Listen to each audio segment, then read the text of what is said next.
अलक्ष लक्ष लक्ष पाप लक्ष सार सायुधम ततस्तु जीव जंतु तंतु भुक्ति मुक्तिदायकम्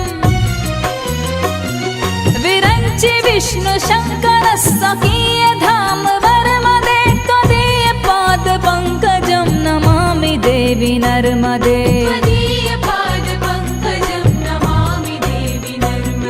नमामि देवी